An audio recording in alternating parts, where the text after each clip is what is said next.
Nggak apa.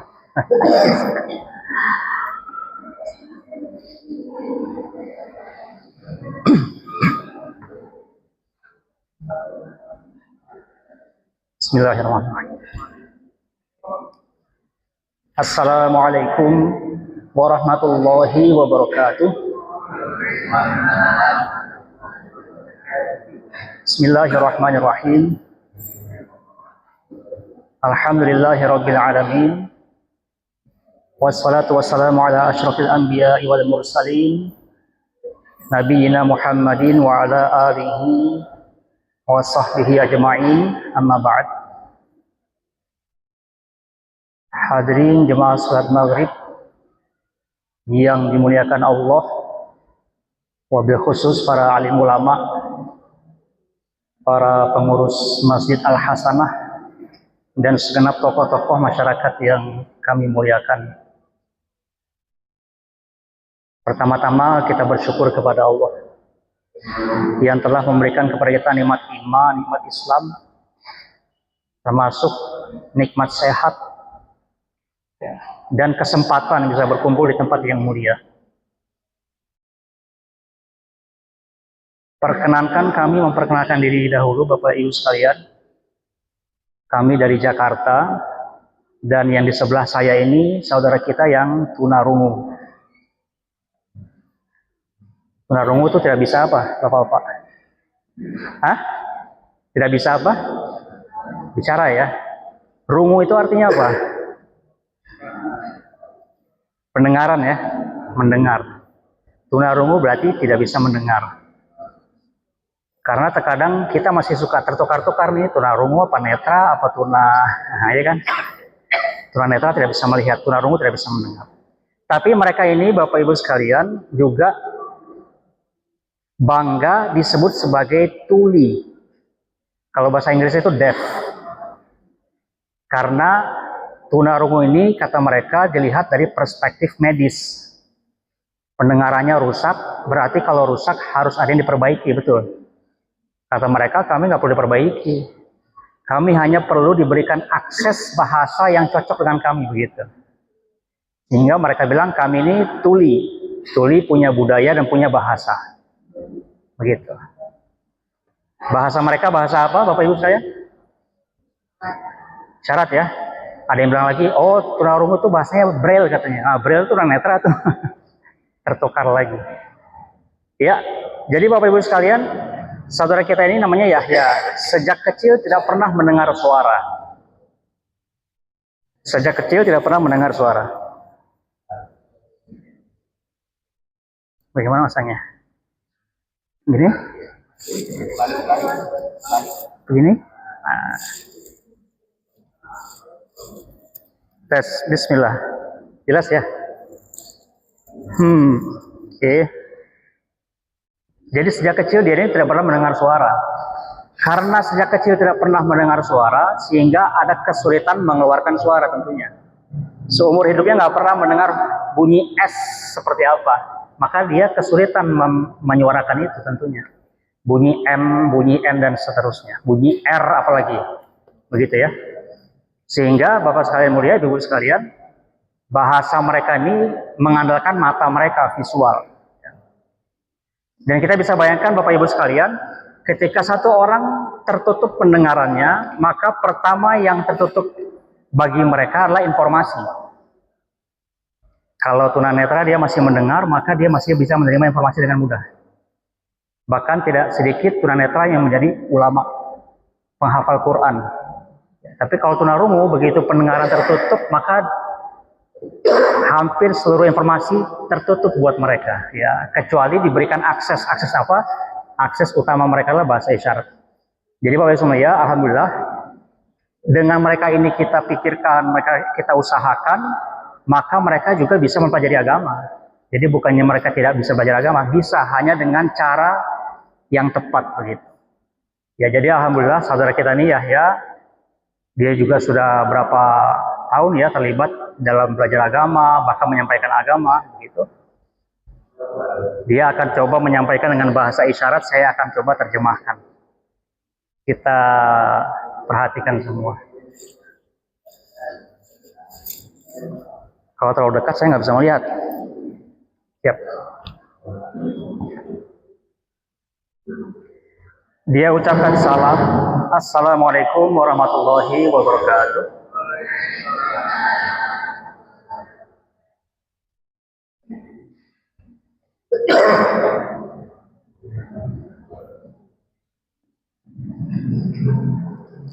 Pertama dia ucapkan basmalah, kemudian hamdalah dan sholawat kepada Rasulullah Shallallahu Alaihi Wasallam. Kemudian dia sampaikan kita bersyukur kepada Allah yang telah memberikan kepada kita nikmat iman Islam dan telah memudahkan kita untuk berkumpul di tempat yang mulia yaitu masjid. Kita salat berjamaah, kemudian kita duduk di majelis yang mulia, majelis yang membicarakan perkara yang Allah sukai, yang mana sabda Nabi ketika majelis seperti ini selesai ditutup, satu penyeru akan berseru, bangkitlah kalian dalam keadaan dosa-dosa kalian Allah ampuni dan digantikan dengan kebaikan.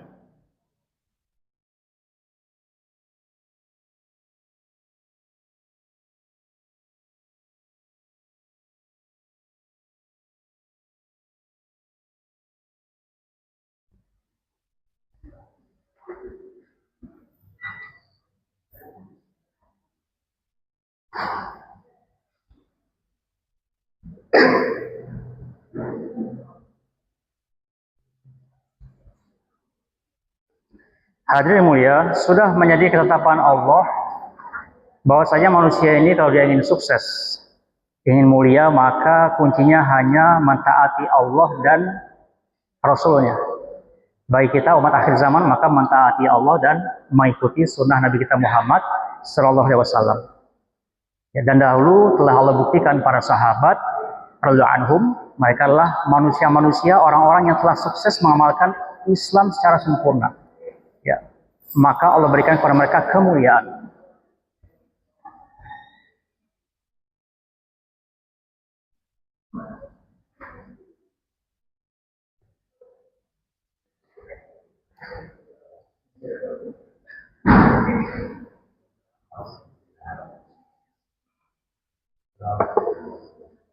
Para sahabat hadirin saya mulia, mereka memiliki hakikat iman yang sempurna.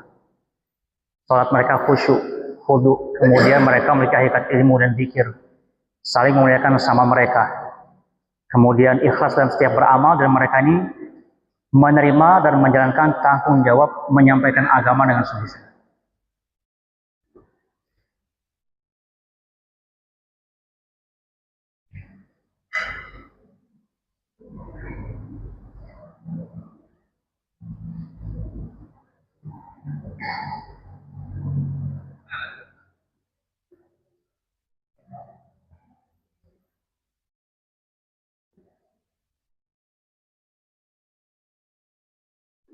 Hadirin mulia, Allah Ta'ala menciptakan segala sesuatu yang nampak dan yang tidak nampak. Tumbuh-tumbuhan diciptakan Allah, ya. Dan yang menumbuhkan juga Allah dikatakan. Tidak ada petani yang bisa mengakui bahwasanya ini saya yang menumbuhkan tanaman ini, tidak. Hujan Allah hantar. Di tanah yang sama, satu area yang sama bisa tumbuh tanaman yang berbeda-beda. Sekian bulan kata ya, 1 bulan, 2 bulan, 3 bulan, Allah tumbuhkan di tanaman. Bukan tumbuh dengan sendirinya, bukan juga ditumbuhkan oleh petani tadi. Dan dari tanaman tadi muncul pula warna-warna yang berbeda-beda. Dan kalau dia berbuah, rasanya pun berbeda-beda juga.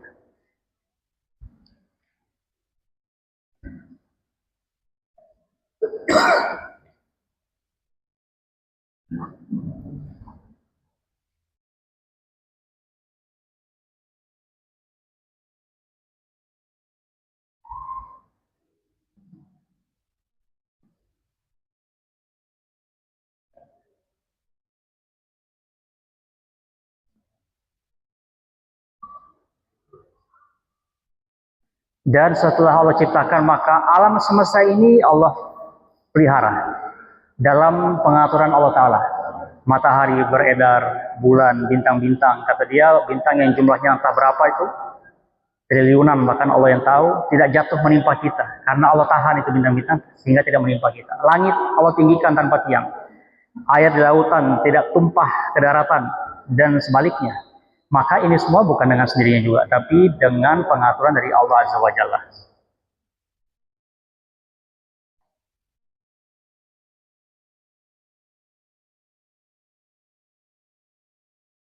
Semua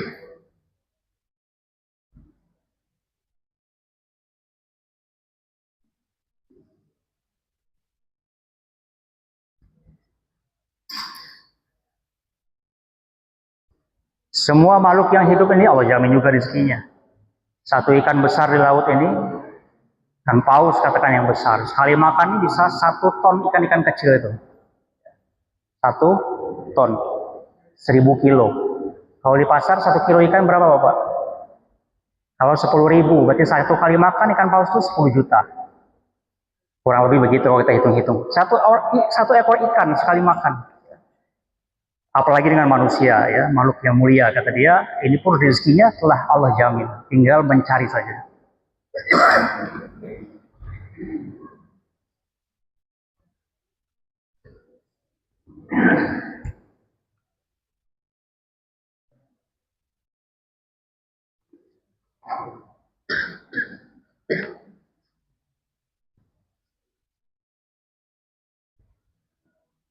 Jadi hari mulia, inilah perkara-perkara yang perlu kita ulang-ulang, ya, mengenai kebesaran Allah, sifat-sifat Allah, kemahasempurnaan Allah, sehingga iman kita ini meningkat. Keyakinan kepada Allah ini masuk dalam hati kita. Sehingga nanti di akhirat ketika kita berjumpa dengan Allah, iman kita ini bisa kita pertanggungjawabkan.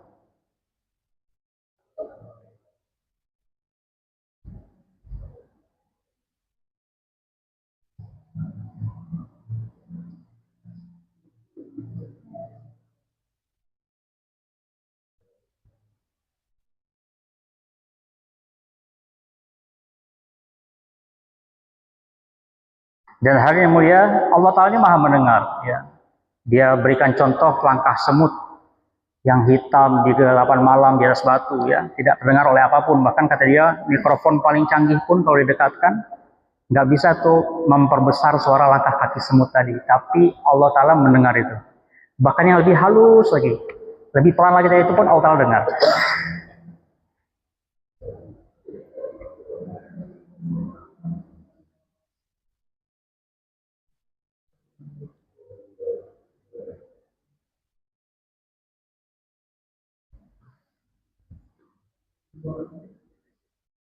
Dan Allah Ta'ala maha mengetahui ya sekalian.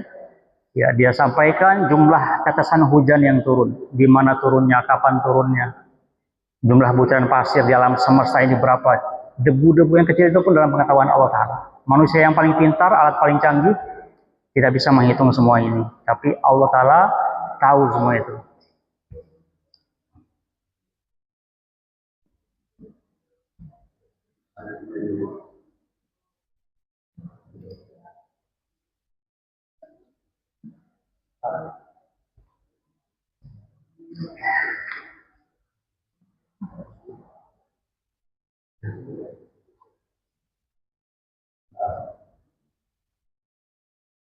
Dan hari mulia, Allah Ta'ala maha melihat, yang mana tidak terhalang oleh apapun.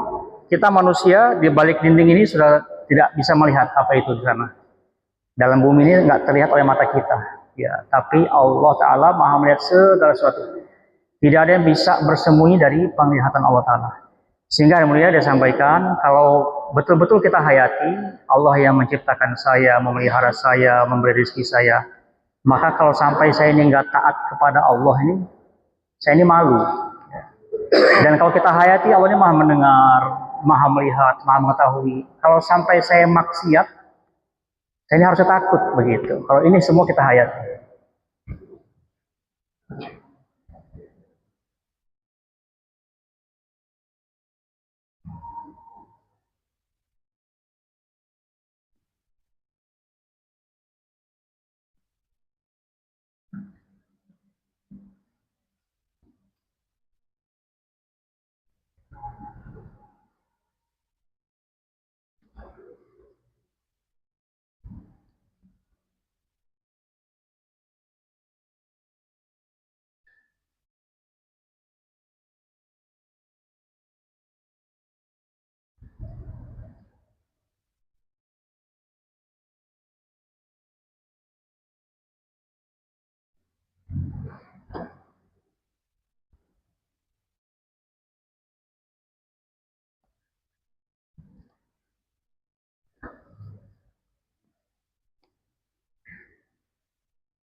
Hadirin mulia, dan Allah Ta'ala Maha Kuasa. Dia sampaikan kisah Nabiullah Ibrahim alaihissalam. Dakwah kan, mencari Tuhan, mencari Rob.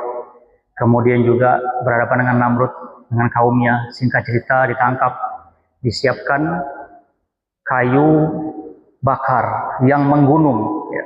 Sehingga saking besarnya itu kayu untuk membakar Nabiullah Ibrahim alaihissalam yang disiapkan itu, mereka menyiapkan manjanik, katapel besar. Dari kejauhan dilemparkan oleh katapel itu ke dalam api yang sudah dinyalakan tadi dengan kayu bakar yang menggunung tadi. Maka dalam kisah para nabi dan semuanya di situ malaikat menawarkan bantuan, malaikat angin, malaikat hujan. Ya. Tapi Nabi Ibrahim AS katakan, dari kalian tidak, tapi dari Allah baru aku akan terima pertolongan. Maka singkat cerita, pertolongan Allah datang. Dengan apa? Apinya tidak dipadamkan, tetapi apinya Allah perintahkan berubah menjadi dingin dan menyelamatkan. Jadi apinya tidak padam, tapi berubah menjadi dingin dan menyelamatkan. Kita bisa bayangkan api yang sebesar itu, tapi dingin dan menyejukkan bagi Ibrahim alaihissalam. Inilah kekuasaan Allah Ta'ala. Dan untuk menghancurkan Namrud, Allah Ta'ala tidak hantar pasukan yang besar-besar, tapi seekor nyamuk dengan sayap yang sebelah saja. Masuk ke dalam hidungnya, masuk ke kepalanya sakit. Kalau dipukul merasa enak, sehingga dia minta pukul terus, pukul-pukul sampai kepalanya pecah. Mati dalam keadaan Allah hinakan. Inilah satu contoh bagaimana kekuasaan Allah Ta'ala.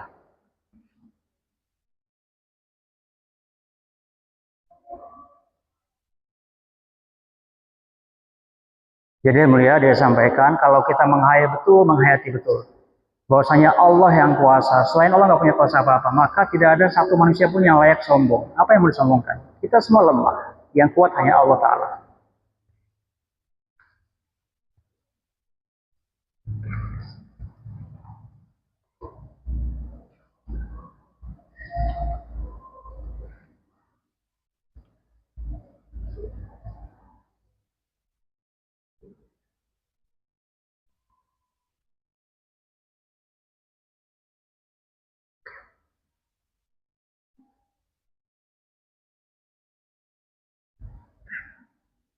Dan hal yang mulia, kejayaan kita umat akhir zaman ini dalam sunnah Nabi Sallallahu Alaihi Wasallam. Barang siapapun yang dia taat kepada Allah, ikut sunnah Nabi Sallallahu Alaihi Wasallam, maka pasti dia akan mulia, berjaya. Dunia sementara, masuk kubur dia akan berjaya, di akhirat dia akan berjaya. Allah masukkan dia dalam surga. Namun sebaliknya siapapun dia, sebesar apapun pengikutnya, sebanyak apapun pengikutnya, sebanyak apapun hartanya, setinggi apapun jabatannya, kalau dia tidak taat pada Allah, tidak ikut sunnah Nabi SAW, maka pasti Allah akan hinakan dia. Susah hidupnya. Dunia susah, masuk kubur lebih susah, di akhirat akan lebih susah lagi. Dan ini satu ketentuan hadirin sekalian yang tidak bisa dirubah-rubah lagi.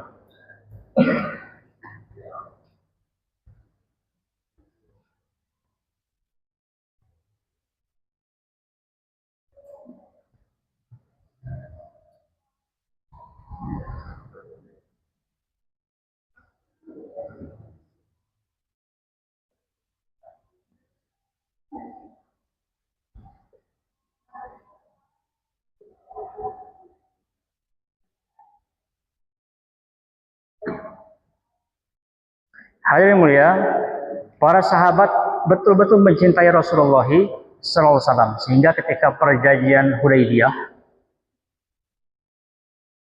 musuh-musuh orang kafir ini melihat bagaimana kecintaan para sahabat. Mereka perhatikan tindak tanduk mereka kepada Rasulullah SAW. Di antaranya mereka perhatikan ketika Nabi SAW itu meludah, itu tidak dibiarkan oleh sahabat menyentuh tanah, langsung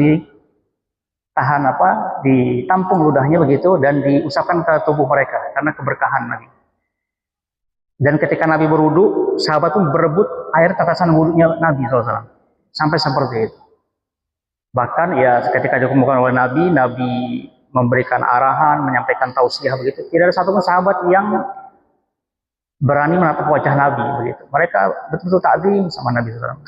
Dan mendengarkan apapun dan mentaati apapun yang Nabi SAW perintahkan kepada mereka. Ini penilaian orang kafir ketika melihat tindak tanduk sahabat di perjanjian Hudaybiyah.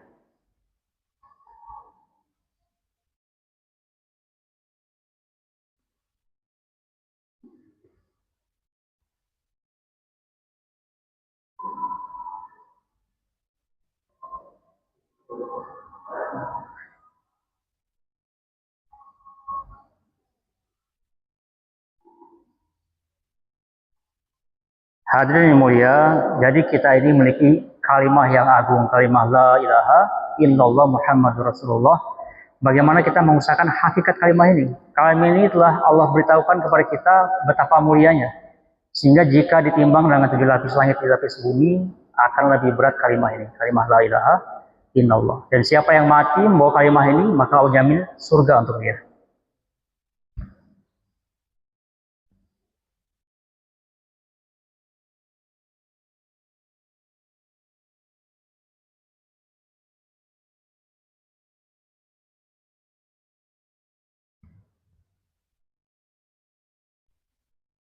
Kemudian sekalian, perintah terpenting setelah beriman adalah sholat.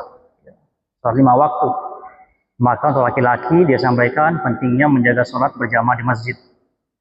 Barang siapa laki-laki yang sholat berjamaah ikhlas karena Allah tanpa tertinggal takbiratul ula bersama imam 40 hari. Ya, ikhlas maka Allah berikan baroatan 2 kebebasan, bebas dari sifat munafik dan bebas dari api neraka.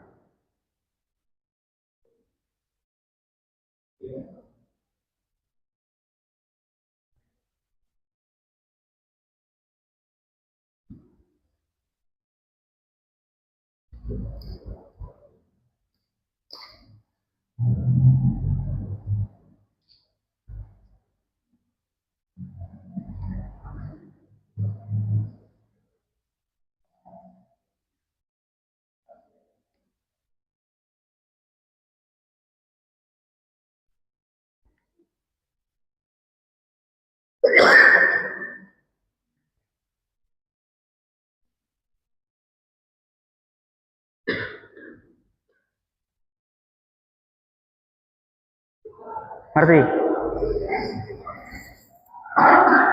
Dia sampaikan kisah mengenai 2 orang dari kabilah Bali. 2 orang ini masuk Islamnya bersamaan. Yang satu berperang, syahid. Yang satu lagi hidup 1 tahun lebih lama daripada saudaranya ini, baru dia meninggal dunia. Maka ketika yang kedua meninggal dunia, 1 orang sahabat dimimpikan bahwasanya yang masuk surga lebih dulu malah yang matinya belakangan, bukan yang syahid. Maka sahabat tadi esok paginya datang kepada Nabi SAW menceritakan hal ini. Maka Nabi sampaikan, tidakkah kamu tahu betapa saudara yang kedua, ya, yang meninggalnya tadi 1 tahun lebih belakangan itu lebih banyak sholatnya, lebih banyak sujudnya, lebih banyak puasanya.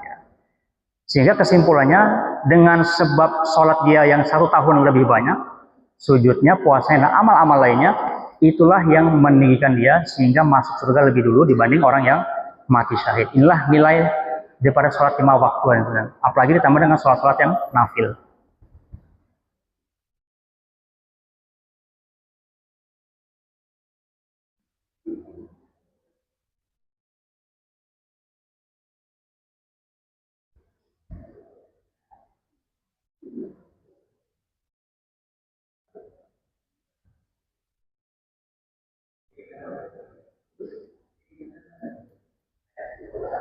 Hari ini mulai disampaikan, beruntunglah kita yang senantiasa terus menuntut ilmu. Karena 1 ayat Al-Quran yang kita pelajari, sabda Nabi SAW, itu lebih berharga daripada sholat nafil sebanyak 100 rakaat. Berapa lama yang kita habiskan sholat 100 rakaat? Kita pelajari 1 ayat Quran saja, itu lebih berharga daripada sholat tadi. Dan 1 bab ilmu yang kita pelajari, walaupun belum diamalkan, baru belajarnya saja, itu lebih baik daripada sholat nafil sebanyak 1000 rakaat.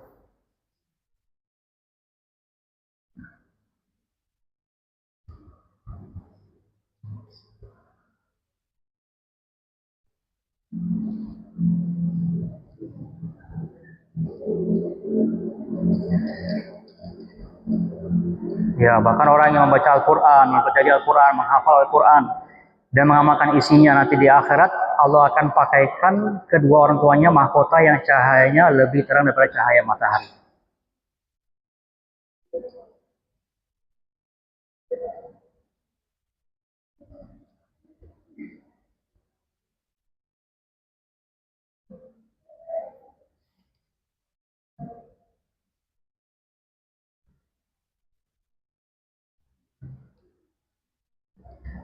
Dan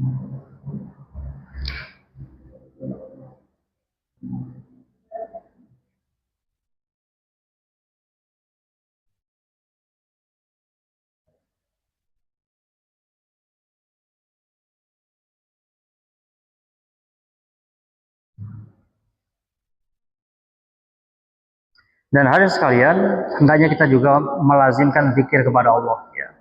Dia sampaikan satu kisah ketika Nabi Sulaiman alaihissalam sedang terbang bersama bala tentaranya, maka terdengar suara satu orang di bawah sana mengucapkan Subhanallah. Maka dicari oleh Nabi Sulaiman alaihissalam. Ketemu satu orang petani yang sederhana, yang biasa saja. Maka ditanya, apakah engkau tadi mengucapkan Subhanallah? Ya. Petani katakan iya. Kenapa? Saya melihat engkau wahai Nabi Sulaiman dengan bala tentaramu, ya, begitu gagahnya, begitu megahnya. Maka saya takjub, saya ucapkan Subhanallah. Maka kata Nabi Sulaiman alaihissalam kepada petani tadi, sesungguhnya tasbih yang kamu ucapkan itu lebih berharga daripada kerajaanku. Ya. Karena tasbih itu nilainya kekal, dan kerajaan Sulaiman bin Daud alaihissalam akan fana satu saat nanti.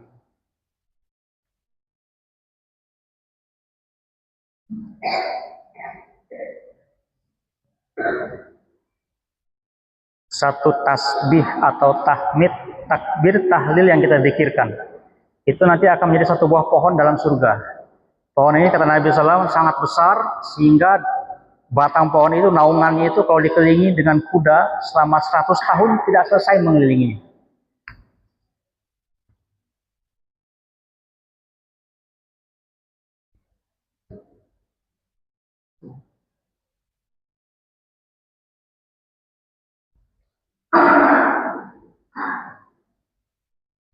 Ya, kemudian sebenarnya kita juga hendaknya menjaga hubungan sama muslim. Ya. Senyum kita saja pada saudara muslim kita itu sebagai pahala sedekah sama. Kemudian bersalaman, berjabatan tangan sama saudara muslim menggugurkan dosa-dosa.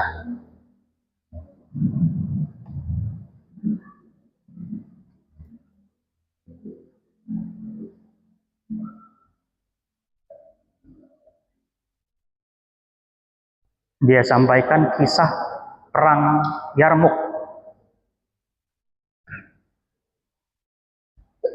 Satu orang mencari sepupunya ketika peperangan sudah selesai.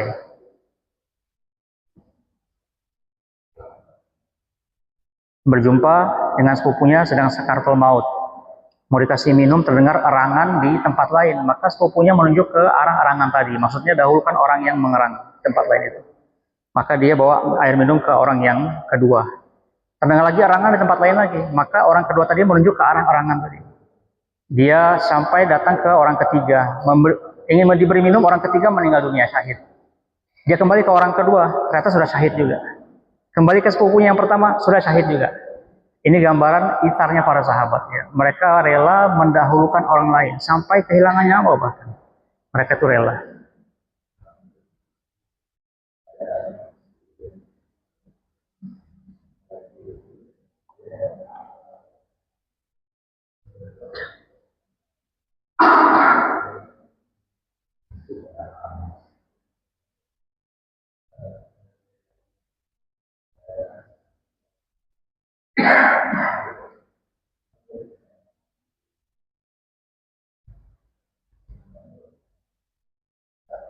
Dia sampaikan pentingnya menjaga keikhlasan dalam setiap amal.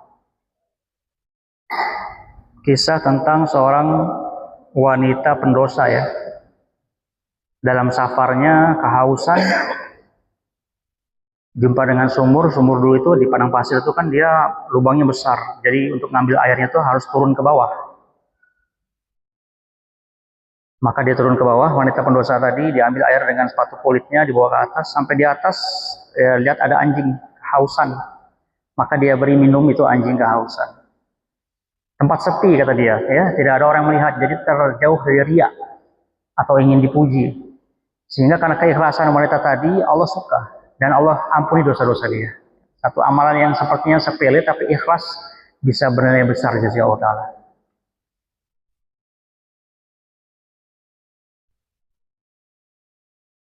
Dan hal mulia, Allah tidak melihat rupa kita, harta kita, tapi apa yang Allah lihat, hati dan amal kita.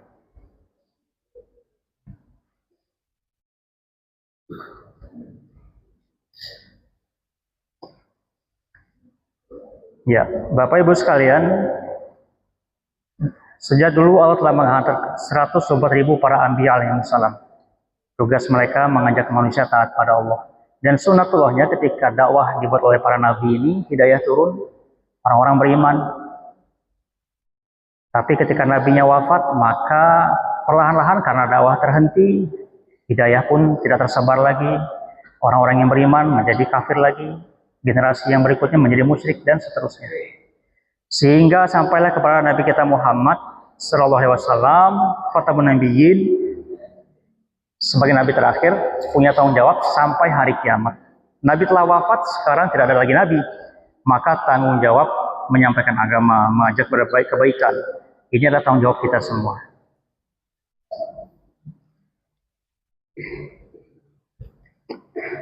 Maka ciri khas dakwah Nabi dan sekalian datang kepada umat, bukan menunggu umat datang kepada kita. Ikhlas, tidak mengharapkan pemberian, dan dengan pengorbanan bergerak. Bergerak dengan pengorbanan, maka setiap pahala orang yang berbuat kebaikan karena ajakan kita itu mengalir kepada kita.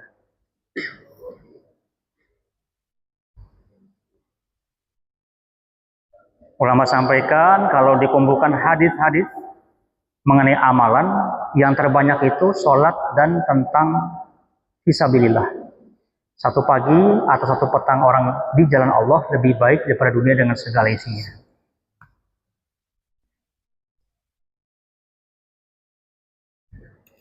Bahkan Nabi sampaikan, satu malam kamu menghidupkan Lailatul Qadar depan Hajar Aswad, itu dibandingkan dengan sesaat di jalan Allah lebih utama sesaat di jalan Allah Ta'ala. Maka beliau mengajak kita semua meluangkan waktu untuk selain memperbaiki diri juga meluangkan masa di jalan Allah Ta'ala. Berapa masa yang bisa diberikan? Insya Allah bersedia ya. Jadi apapun sumbangan kita untuk agama ini kita niatkan. Sesungguhnya Allah ini nggak butuh kepada sumbangan kita, tenaga, harta, tidak. Tapi ini bentuk Allah memuliakan kita. Sehingga nanti di akhirat kita bisa berjumpa dengan Rasulullah SAW. Bahkan minum laga haud, air haud itu dari telapak tangan beliau. Ini harapan kita semua. Insya Allah bersedia ya. Jadi wabil saling mulia, di Indonesia ini mereka jumlahnya sekitar 1 juta Pak Ibu tunarungu ini yang terdata 1 juta, yang mana mereka ini butuh akses. Di Jambi jumlahnya berapa, ada yang tahu Pak? Ya, perlu didata juga Jambi. Satu provinsi Jambi berapa jumlah tunarungunya. Sekarang masjid yang setiap taklim ustadz memberikan taklim ada terjemah bahasa isyarat, di Jambi ada berapa masjid? Ada yang tahu Bapak Ibu? Sudah ada belum? Ya, jadi ini menjadi pemikiran kita bersama Bapak Ibu sekalian. Mereka ini umat Nabi, jumlahnya jutaan. Khotib menyampaikan khutbah, mereka dengar nggak? Nggak dengar. Ulama besar pun menyampaikan, dari mana Bapak datangkan, berapapun alim ini ulama, fakihnya dia, syekh besar, kalau nggak diterjemahkan dalam bahasa isyarat, mereka paham nggak? Nggak akan paham saya. Yang beliau sampaikan tadi itu semua yang kita terjemahkan dalam taklim-taklim kami. Beliau hafal, hadis-hadisnya dihafal, kisah sahabat dihafal, disampaikan lagi pada kita semua. Jadi sebenarnya mereka ini sangat bisa belajar dan diajarkan. Hanya saja perlu akses bahasa isyarat. Jadi kami mengajak Bapak Ibu sekalian berpikir juga mengenai masalah ini. Ya, karena mereka pun perlu kita rangkul. Bahkan mohon maaf, orang di luar Islam, mohon maaf, lebih merangkul mereka daripada kita orang masjid, jemaah masjid. Ya, itulah kejadian yang terjadi di lapangan. Begitu. Ya, jadi ini menjadi pikir kita bersama. Alhamdulillah Bapak sekalian, kami satu jemaah dari Jakarta, meluangkan waktu 40 hari di Jambi. Dan dalam jemaah kami ini ada 4 orang yang seperti ini, tunarungu. Dan di dalam jemaah kami juga ada yang terlibat dalam tim penyusunan Al-Quran Isyarat Indonesia. Quran Isyarat Indonesia sekarang menjadi standar Quran untuk mereka. Ya, jadi mereka ini ketika baca Quran mengisyaratkan.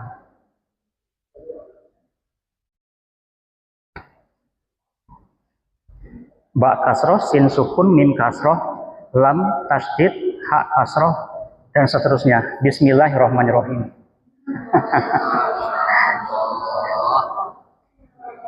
Ya, itu ngajinya mereka begitu. Karena mereka nggak bisa bicara kan, suruh diajarin pakai cara apapun nggak bisa kalau nggak isyarat. Nah ini sudah ada di Quran di Indonesia, Bapak sekalian, dan ini Kementerian Agama yang memfasilitasi. Jadi sudah sah negara yang menetapkan, melibatkan mereka-mereka, dan bahkan menjadi percontohan bagi negara-negara lain. Di jemaah kami ini ada orang-orang yang terlibat dalam penyusunan Quran isyarat ini. Jadi sebenarnya kesempatan Bapak di Jambi nih untuk belajar dan menyebarkannya di Jambi. Tidak dipungut biaya Pak, gratis, tinggal datang aja ke kami ajarkan. Mau pagi, mau siang, mau sore, kami di kota insya Allah 2 minggu. Ya, jadi maksud kami agar di Jambi ada yang meneruskan. Ya, kalau manggil khusus perlu biaya berapa itu? Ya kan, tahun lalu pun saya dipanggil oleh Basnas untuk mengajar TOT di salah satu pondok pesantren di sini. Begitu. Ya, nah ini kesempatan ada, dan ini menjadi pikir kita bersama ya. Begitu. Kalau adik-adik baca satu halaman berapa lama? 2 menit? Hah? 1 menit? Wow, hebat. Satu halaman, 1 menit. Kalau dia begini-begini, 1 halaman 8 menit. Ini. 1 juz kali berapa tuh? Kali 20. 160 menit ya? Masya Allah, 2,5 jam. 1 juz. Tapi mereka semangat karena baru kali ini mereka bisa mengisyaratkan Al-Quran. Dulu nggak pernah, paling cuma dilihat aja begitu. Ya demikian Bapak sekalian, mudah-mudahan sedikit penyampaian ini bisa menjadi penggugah kita ya. Yang ada kekurangan saja masih bersemangat, kita jangan kalah. Dan yang kedua, bagaimana kita pun bisa mengusahakan agar ada akses bahasa isyarat di masjid-masjid kita. Demikian, kalau ada kesalahan mohon dimaafkan. Ini doa kifarat majlis. Subhanakallahumma wa bihamdika asyhadu an la ilaha illa anta astaghfiruka wa atubu ilaik. Dia ucapkan salam. Assalamualaikum warahmatullahi wabarakatuh.